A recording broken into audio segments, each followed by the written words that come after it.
ora ketemu marang sliramu atau amarga aku babat alasana ing tanah Jawa. Leres menika Kakang. Sakjroning aku babat alasana ing tanah Jawa kono, Nggih. aku entuk cecala, entuk nawala tiban. Dawala tiban.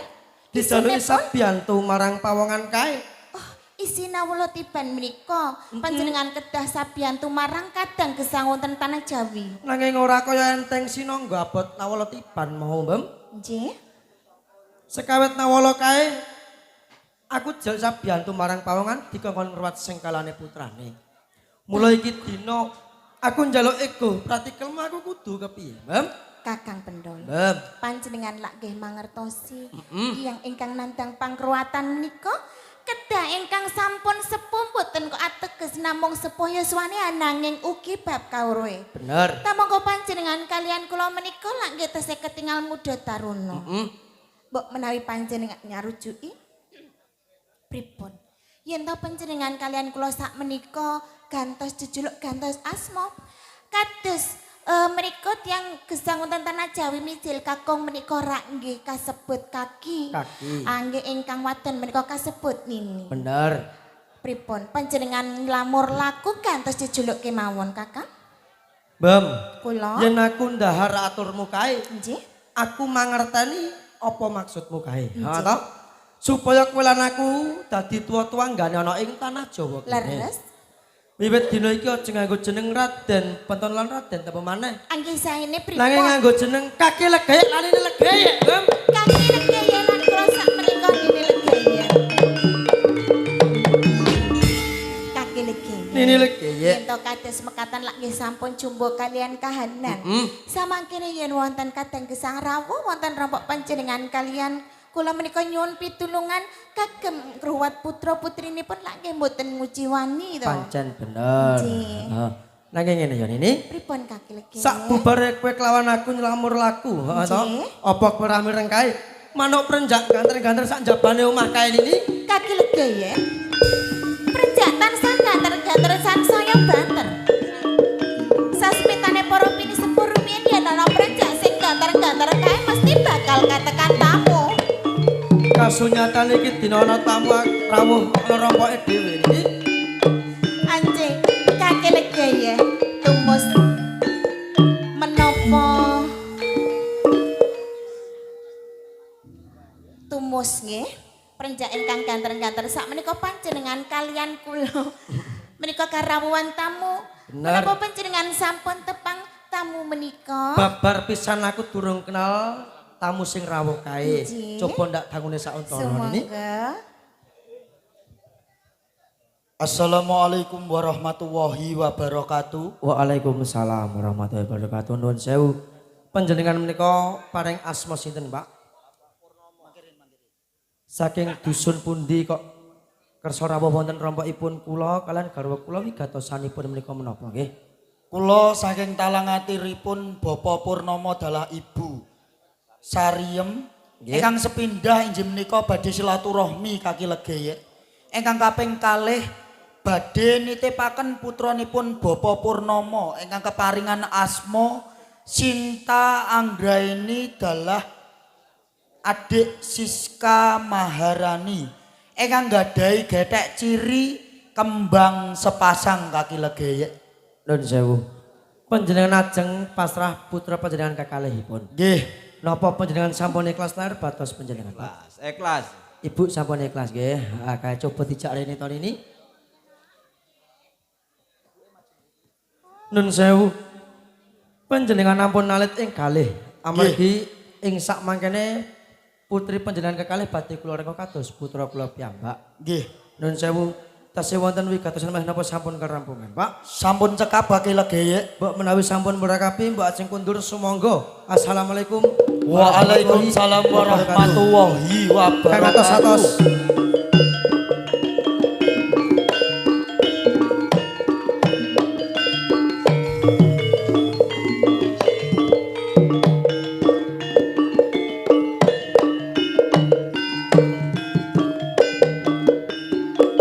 Kaki legaya. Nini Legayek.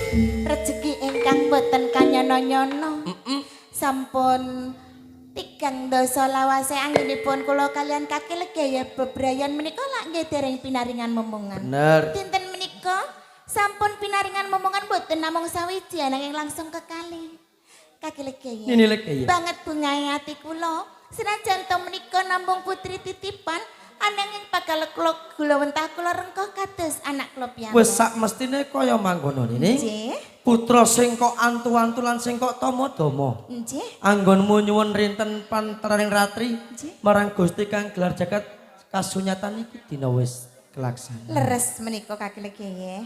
Nini legaya. Kula kaki legaya. Sekawit rak wong tuane loro mau rawuh matur yen to sekawit bocah kae nandang lilip ateges bocah sing isih reget. Nggih. Coba aku bulutke jalur sene pepungkuran kae Nini. Ingkang wonten gedhong pusaka menika Bener.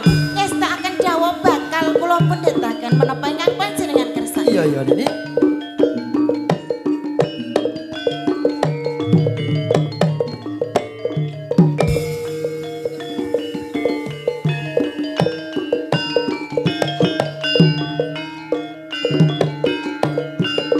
Kaki legaya. Nini legaya. Menapa menika ingkang panjenengan kersake kaki legaya? Ora liya ya mung kuwi wujuding janur kuning sing ndak kersakake Nini. Kaki legaya. Nini legaya. Lajeng kagem menapa lah kok panjenengan menika ngutus kula mundhut janur kuning wonten gedhong pusaka kaki legaya. Janur kae bakal ndak kalongkono janggane putrimu sak klorone kanggo Nggih. keslametane rina lan sakwengine. Kados mekaten dipun semangkaaken kaki legaya.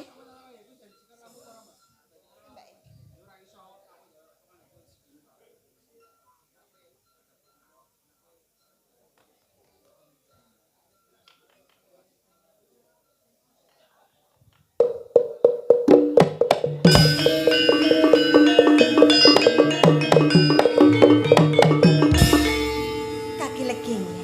Nini legaya. Lah kok sak sampunipun bocah sak kloron menika panjenengan kalunge arupi janur kuning.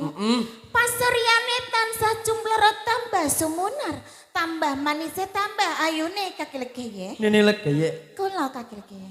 Kabeh ngono saka gedhe katiasane janur kuning kae. Wonten werdi Cahya utawa nur sing temrun saka dhuwur kae Nini Nggih. legaya. Ora mung cukup semene. Iki dina anakmu bakal ndak singitke uga, ndak slamur laku. Supaya tangga teparo kae ora mangerteni yen to mung iki putra titipan. Nggih, sumangga kaki legaya. Bismillah. Genduk Sinta Anggraini adalah Siska Maharani Perawan Jelagur. Prawan jelagur saiki jeneng munok sak kloron. Anjay kaki legaya. Rak, wis Sampun pas to. jumbo kalian kahanan bocah sak kloron menika lak nggih dados putrane kaki legaya dalanine legaya. Bener. Dados namine nggih dipun slamur laku ugi kangge nduk bocah sak kloron yen to sak mangkone awakmu kuwi diceluk sapa wae jenengmu Perawan Jelagur kudune semaur ya nak ya. Sapa wae sing nyeluk kudune semaur. Nini legaya. Kula kaki legaya. Sekawet sak jroning rompok anane aku kelawan kowe. Yen ana dipangan yen ora ana padha poso. Kados mekaten. Upama iki dina aku budal ana Kutaraja. Upama sliramu tak tinggal sak jroning rompok kene apa ya wani? Kaki legaya. Nini legaya. Panjenengan lak nggih mangertosi yen to kula menika dados ibu nembe kemawon. Bener. Dados kula dereng pinter babakan kula wentah bocah sak kloron menika. Banjur? Amargi panjenengan gadahi tanggung jawab kedah nyekapi kebutuhan sandang pangan lan papan. Mbok menawi panjenengan badhe ngupati rejeki wonten Kutaraja, kula nyuwun kanca rawang kagem jagi keselamatane bocah sak kloron menika kaki legaya. Nini legaya. Kula kaki legaya. Yen naturmu kaya ngono aku wis tanggape sasmita. Nggih. Sekawet anakmu lahir sing ana ngalam donya kaya ora kaijenan. Duweni sedulur tuwa papat cacahe ning maujud badan halus. Lajeng Upama iki dina ndak cipta dadi badan kasar tak jaluk aja wedi Nini. mboten kaki legaya. Kula narima arupi menapa kemawon amargi menika lak nggih kagem njagi bocah sak kloron menika. Coba sawangen yo Nini. Nggih kaki legaya. Ngger Sophia amarah alwam mutmainah. dawuh kaki legayek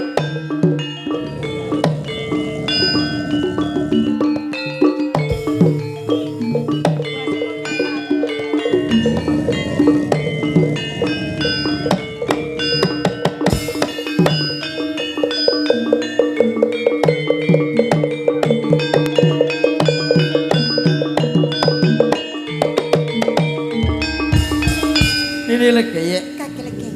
ya iki wujuding seduluring tuwa anakmu Prawan Jlagur. Nggih, kula mangertosi kaki legayek. Coba ndak tangune ya Nini. Sumangga kaki legayek. Nger kowe sapapate supiah amarah alamah lan mutmainah. dawuh kaki legayek Sekawet kowe badan alus iki dina ndak cipta dadi badan kasar. nggih Ora takon enak kapenak lungguh jegrang sela tumpang paribasane. nggih Nek kowe tak kongkon jaga. Bau kiwa tengene kadang manem uga dadi kanca arwane Nini legayek apa ya saku. Nger aguh kaki legayek Nini legayek Kaki legayek. selak kemangan nggonku Butelana Kutaraja. Sewang-sewangan andum slamet aku njaluk pamit ini. Ngatos-atos kaki legayek.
Woo!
Tinggal sawetara. Lah kok kahanan ning gone papan panggonan kene. Sakjroning atiku tansah semelang. Malah kapara. Lah iki sedulur papat.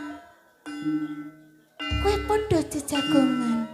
Ananging sedulurmu anom prawan jlakur sakloron kuwi lak kok ora ana katon ning gone papan panggonan kene.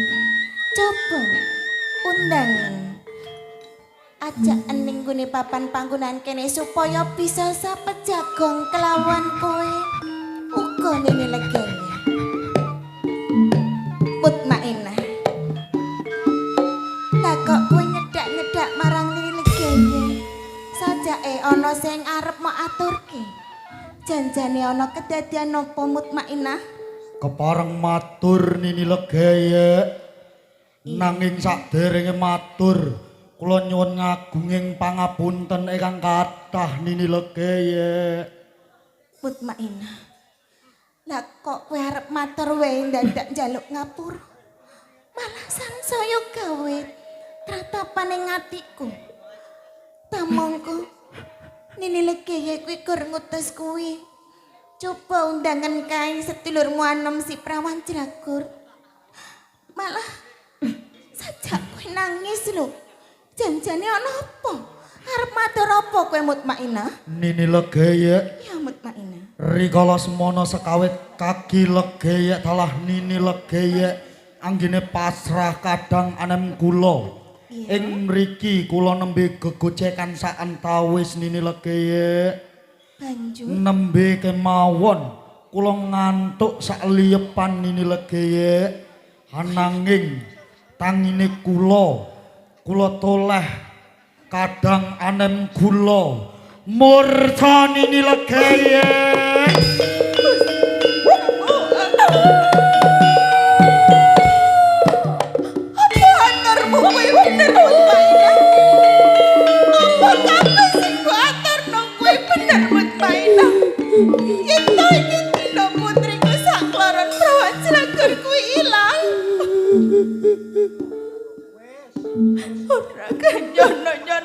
ana kedadian sing kaya mengkene iki. Ngapunten Nini Legeye, kula sampun luput. Legeye lan kangge legeye kowe pasrah marang kowe sedulur papa. Mergo aku kowe percaya yen ta kowe kabeh bisa jaga keselamatan putriku sakloron ananging aturmu sing kaya mengkono kuwi gawe semenah ning atiku. Usula sampun luput Nini Legeye. Kowe luputmu. Apa kowe kabeh ora kelingan sedulur papa? Yen ta si Prawan Jlagor putri sing tak tomo-tomo. Putri sing tak andu-andu tegane. Sekawet kaki legeye lan ini legeye kowe ora duweni putra.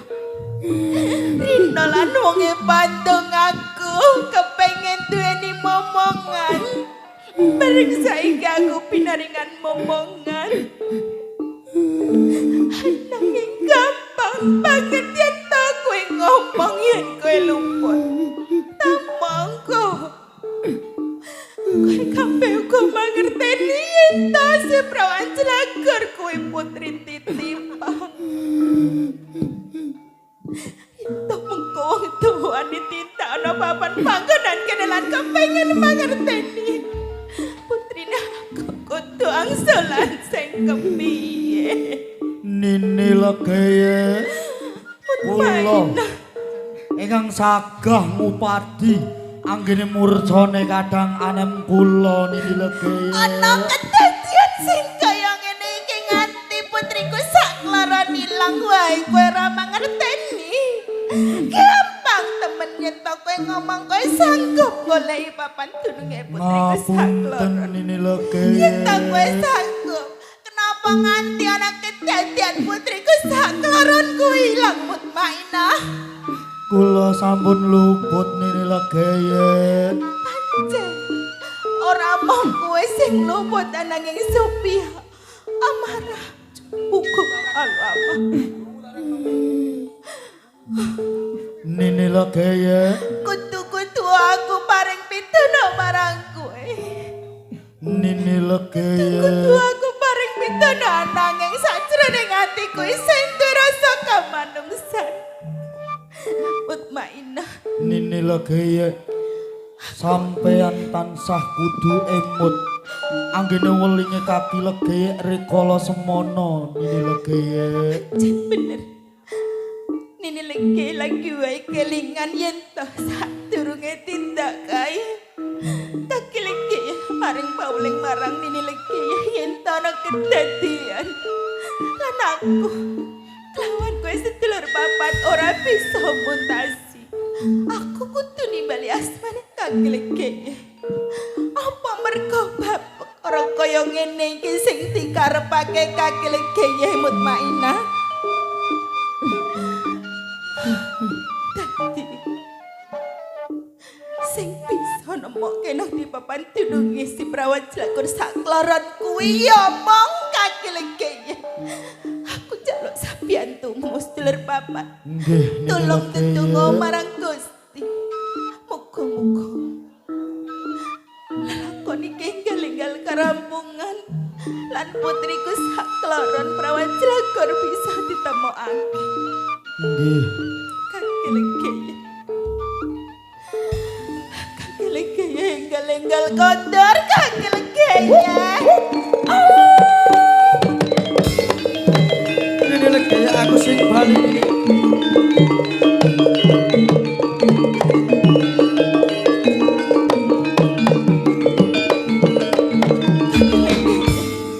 Nini Legeye, Kaki legeye. aku bali saka kutha raja kaya ora kaya adat sabene. Yen to aku bali kok papak karo esem guyumu, nanging kasunyatan iki dina kok papak karo tawang-tawang tangismu. Kaki legeye. Nini Legeye, Janjane kula menika badhe matur kalian panjenenganan nanging kula ajrih kaki legeye. Nini Legeye kowe iki garwaku, donyaku ya bandaku. Coba matur kanthi gamblang bakal ndak rungokno Nini. Kaki legeye. Piye Nini? Nyuwun pangapunten mbok menawi atur kula. Tetesaken manah panjenengan kuciwa. Lan panjenengan menika duka kalian kula kagiling-gaya. Kula ngrumaos dereng saged dados ibu ingkang sampurna. Sekawit panjenengan menika masrahaken keselamatan prawan Jelagur saklaran datan kula ugi sedulur papat. Kasunyatan menika mboten kados ingkang kula lan panjenengan kersake kagiling-gaya. Aturmu gawe bingung sakjroning atiku. Tegese kepiye Nini Legeye? Kagiling-gaya. Prawan Jelagur saklaran samenika marca. Putraku ilang.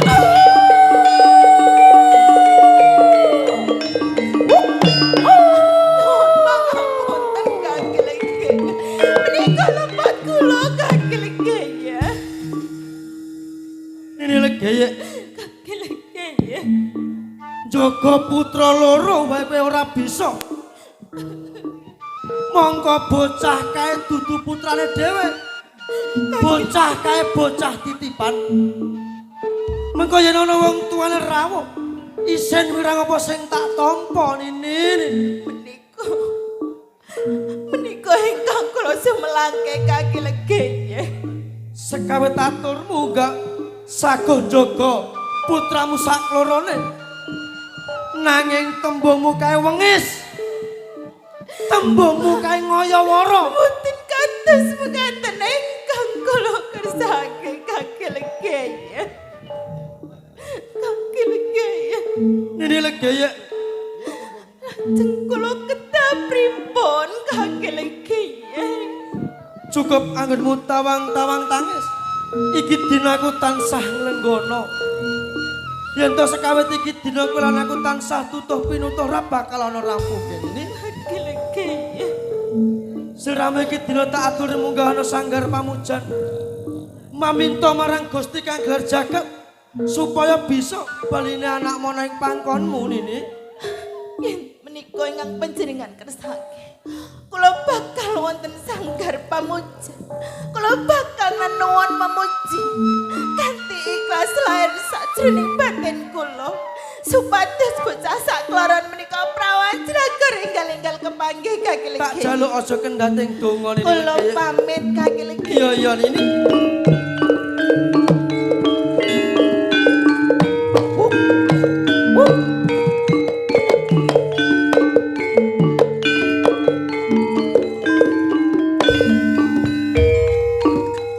Nger kowe sak papate muni saguh jaga kadang manom. Nggih. Ning kasunyatan iki dina kadangmu murca wae kowe padha ora mangerteni. Mutmainah Ngapunten. kowe sing nggani aji gandha pangrasa lan panglimunan. Nggih. Kowe iso golek ana ngendi papan dulunge kadang manom. Nggih. Lan kowe kabeh aja enak kapenak sakjane rompok. Memato lakune mutmainah supaya bisa baline kadangmu anom. Aja mung taun ana windana ana bebasan. Tak jaluk iki dinenggal budhalo kersa bagus. Dawuh kagiling-gaya.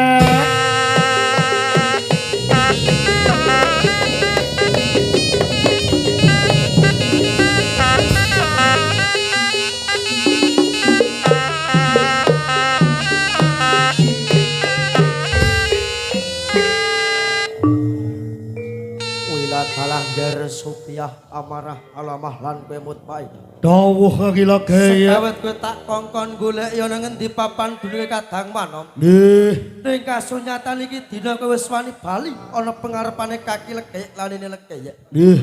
Kowe ora bebarengan karo kadang manom ning malah ngirit payaman kang gegirsi kaya mangkene mutmainah. Nggih. Apa kang dadi sediamu nger cah bagus? Leres kagiling-gaya. Bathara kala menika ingkang nyidra kadang anem kula kagiling-gaya. Dadi kewan kang gegirisi kang nyidra kadang manom. Nggih. Sekawet kowe badan halus tak cipta badan kasar. Iki dina bakal tak cipta dadi badan halus maneh kanggo kekuatane jiwa ragane kadang manom. Dawuh. Mula rasa kasuwen iki dina ingkang lebonono kersa bagus. Dawuh kagiling-gaya.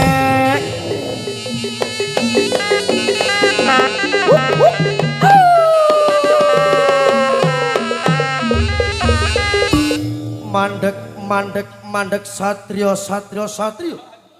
tejo slaksana tejane wong anyar kadon gemlundung kaya krikil malang lir kadon gercah bagus yen sira isa tata jalma sapa kang dadi dasanamamu ki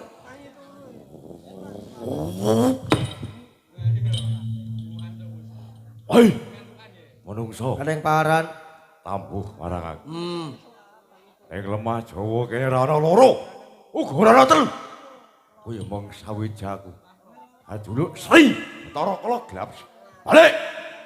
Sapa kuwe menungso wani ngendhek lakuku saka ngendi pawan padunung. Hei, wis jamak lumrahe menungso urip kon pinakon sak tengahing marga catur. Ya aku iki kaki legek kang dadi sesingitku gercah bagus. kaki legayek. Eneng paran Entak sawang-sawang pasuramu kowe. Aku ora pangkling.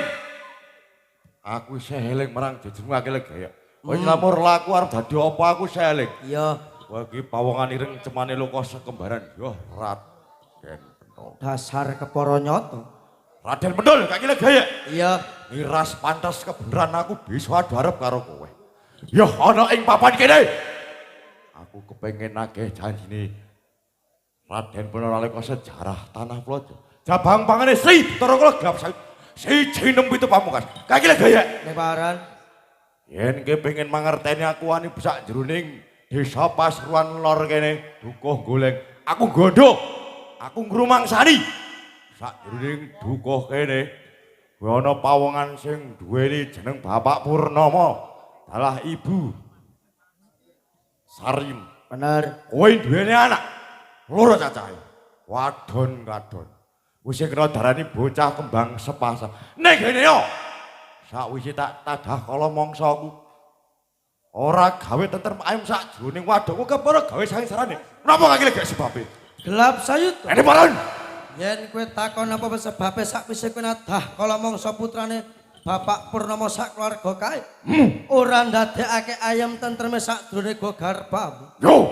malah rasane panas pedes preh merga kowe lali marang janjine kaki legayek lanine legayek ewa semono kowe kena nadah kala mangsa titi sing bopat tami bukawa sing nandang lali lan sing nandang sengkala mula wektu dina iki Bapak Purnama sak keluarga kae wis eling ruwat sengkalane putrane malah kapara bocah kae wis ndak kalungi aji sangut pratandhake bocah kae bocah kang wis suci ora duwe getek cilik apa wae mula gelap sayuta Emang. wektu dina iki putraku entuk ya ndak jaluk ora entuk ya ndak jaluk upama gelap sayuta ngamuk bakal ndak sembadani gercah bagus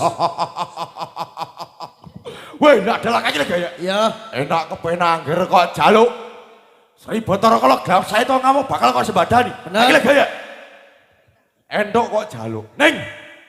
Sri Bathara Kala Gelap saya to umpama njaluk tebusan gantine anakmu apa ki saguh winangkani.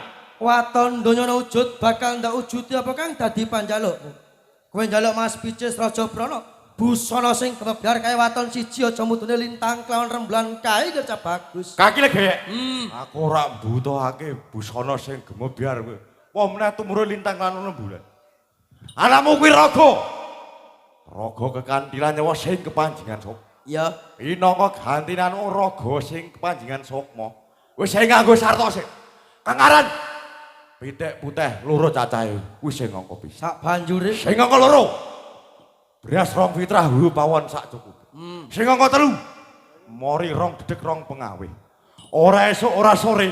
Yen kaki legek saguh mujuti. Waktu dina iki bakal tak lukarake anakmu kaki legek. ing ngarepe tak kandhakake waton donya wujud Loh. bakal ndak wujudi apa kang dadi panjalukmu putraku kok luwake esuk tak wujudi esuk kok luwake sore bakal ndak wujudi sore kerja bagus Ya, yen ngono kaki legek. Tampanan anu sak kelaran kaki legek. tampanane kerja bagus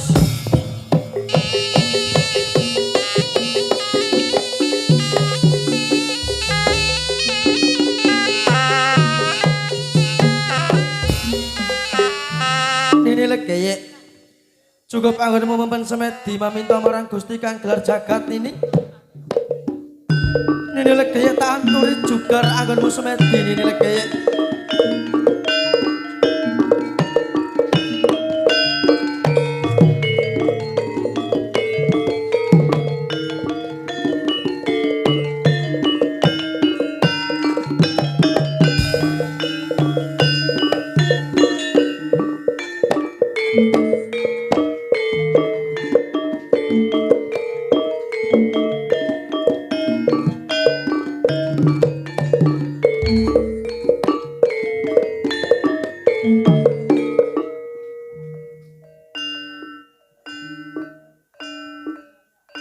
Nini Legeye. Anggonmu semedi maminta marang Gusti kang gelar jagat. Wis karampungan saiki malah kapara. Putramu loro kae wis bali ana ning pengarepanmu Nini. Kaki-leki. Nini Legeye. Leres menika prawan jelagur sak kalihipun kaki-leki. Amargi bocah kekalih menika sampun kinalungan arupi janur kuning. Nini Legeye. Kaki-leki. Damar mancung tinupet lelakon iki supaya aja ngasih wong tuane loro kae mangerteni apa maneh tangga teparo kae. Cukup aku lan kowe wadi iki sing mangerteni Nini. Aji, kula mboten bakal sanjang kalih sinten kemawon kaki-leki. Percaya kalih kula amargi kula nggih mboten seneng yen to sak mangkene tiyang sepuhipun si Prawan Jelagur menika maido panjenengan kalian kula. Yen to panjenengan kalian kula menika tiyang boten saged njagi keselamatane bocah ingkang sampun dipun titipaken kaki-leki. Nini Legeye. Sekawet putramu bali ana pangkonmu. Nggih. Apa kowe ra mireng kaya ana prenjak ganter-ganter sak jabane omah Nini? Kaki-leki. Nini Legeye. Malah kapara menika kledang-kledang. Panjenengan ra boten pangkleng sinten sing rawuh Kae sajak Bapa Purnama dalah garwane Nini Legeye.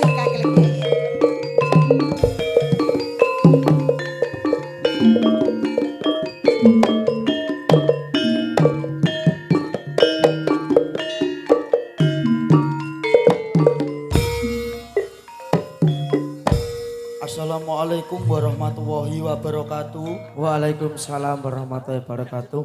Kula mboten pangkling menika Bapa Purnama dalah Ibu Sariem. Nggih, Panjenengan kok melampah tebih sanget saking dusun Pasuruan nggih. Kok tumuju wonten rompokipun kula kalian garwa kula kok malah kapureh betul kados ngaten menika jane kagem napa? ingkang sepindah inggih menika Bapa Purnama dalah Ibu Sariem ajeng maringi bebungah kagem Kaki Legeye danah Lini Legeye. Nggih. Ingkang kaping kalih Bapa Purnama dalah Ibu Sariem maringi wujudan punika ajeng nyuwun konduripun putrane ingkang keparingan asma Sinta Anggraini dalah Siska Maharani Kaki Legeye. Nun sewu. Panjenengan ajeng maringi bebungah kula minangka sedekah panjenengan. Nggih. Napa panjenengan sampun ikhlas lahir batos panjenengan, Pak? Ikhlas saestu. Ibu sampun ikhlas. Kaya coba ditampani tahun ini sajak kabotan Ibu Sariem kae. Kula matur nuwun kang tanpa pepindhan. Mugi-mugi Gusti ingkang gelar jagat ingkang balas kesaenan panjenengan ing sak mangkene nggih, Pak. Amin. Nggih matur suwun. Nun sewu, saderengipun panjenengan ajak kondur putri panjenengan kekalih. Kula titip wujudipun menika janur kuning nggih. Nggih.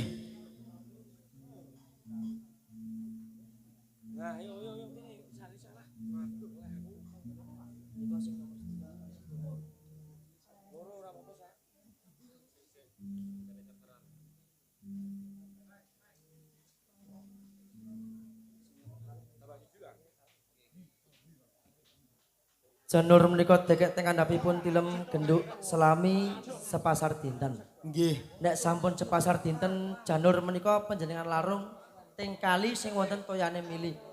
Kanthi sesebutan Bismillahirrahmanirrahim. Aku ora ngguak janur, nanging aku ngguak sengkalane anakku.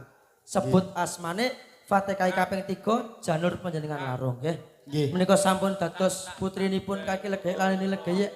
Kula tambah jimat asma Prawan Jelagur. Nggih. Kagem jangkepi syarat lan sarana kedas pindah monggo. Panjenengan timbali kula palingi tulodo nggih, Pak. Nduk, anakku wedok Sinta Anggraini Prawan Jelagur.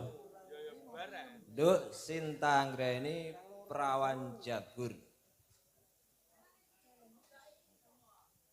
Sing nomor kalih, Pak. Nduk anakku Siska Maharani Prawan Jagur. Sami kados bapak nggih, Bu. Nduk anakku wedok Sinta Anggraini Prawan Jelagur. Nduk anakku Siska Maharani Prawan Jelagur. Alhamdulillah menika sampun jangkepi syarat lan sarana. Kula mboten saged menggak ateges menika asli putri panjenengan nggih. Monggo sungkem kalian Bapak Ibu Salim. Monggo.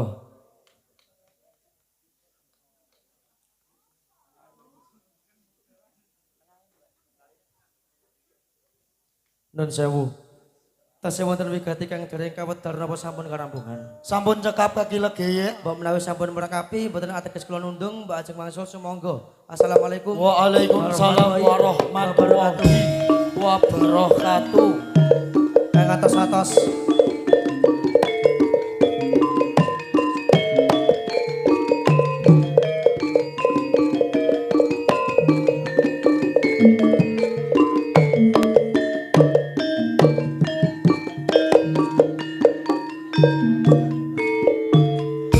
Kaki legeye. Nini legeye. Janjane kula menika nggih nembe seneng dipun titipi putri. Sampun kepanggih senajan to kala wau panjenengan kalian kula lak nggih angsal musibah. Nggih menika putri kekalih lak nggih dicolong kalian gelap sayuta ananging Bener. sampean panjenengan sampun nemokake ngalahaken marang gelap sayuta menika. Bener. Ananging kaki legene. Piye nini? Sak kondoripun Bapak Purnomo menika kok nilaraken embor sak isine janjane mengko werdi menapa kaki legene. Nini legeye samu barang neng tanah Jawa kaya mengko werdi. Iki dina bakal ndak werdekake supaya tangga teparo lan sanak kadang kae mangerteni. Nggih. Embor ateges Bapak Purnomo dalah Ibu Saryem kae wis gembor-gemborake kajate anggonipun nikahno putrine. Lajeng beras kuning menika mengko werdi menapa? Beras kuning Bapak Purnomo dalah Ibu Saryem wis ngeneng-ngenengake. Sok kapan aku iso ngomah-ngomahno anakku, iso ngruwat sengkalane anakku. Alhamdulillah iki dina kelaksanan ini. Wajib menika kaki legene. Wajib wis dadi kewajibane wong tua loro ana tetembungan anak polah bapa kepradah. Lajeng kembang setaman menika mengko werdi menapa? Kembang setaman mugia Bapak Purnomo dalah Ibu Saryem pinayungan iman rejeki ingkang kathah halal dalah barokah. Amin. Lajeng wonten godhong alang-alang apa-apa dalah godhong kluwek kaki legene. Godhong alang-alang godhong apa-apa mugi-mugi kajatipun Bapak Purnomo. Mboten wonten alangan setunggal rubeda punapa-punapa lan godhong kluweh. Mugi rezekinipun Bapak Purnomo sak keluarga luweh lebih kados toya kang mili kae. Amin. Ingkang pungkasan menika wonten kupat luar kaki legene. Kupat luar. Bismillahirrahmanirrahim. Sineksinan para wali para nabi. Kaki danyang, nini danyang, kedanyangan basa ing tanah Jawa kaki danyang nini danyang. Kedanyangan basa ing dusun Pasuruan Lor dukuh goleng, wabil khusus Mbah Nyai goleng. Ugi sineksinan dulur papat Kakang Kawah adi hari-hari kajatipun Bapak Purnomo dalu menika sampun luar. Luar kersane Allah.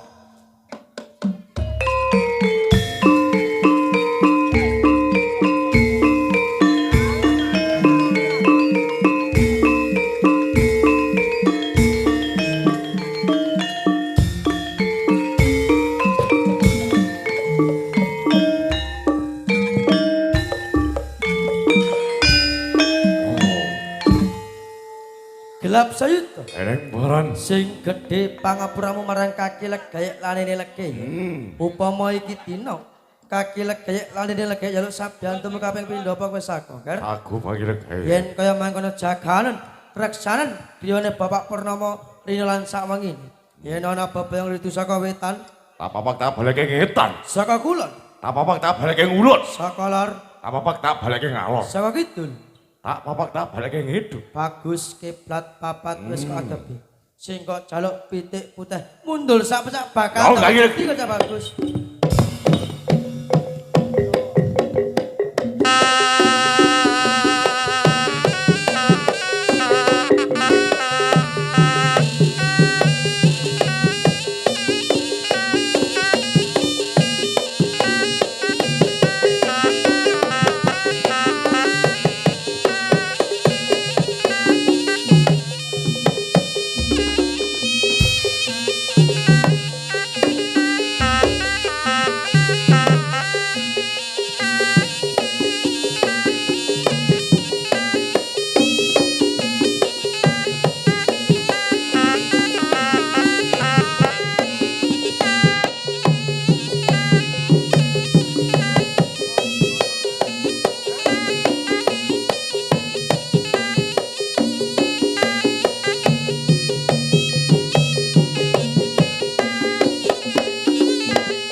Don sewu.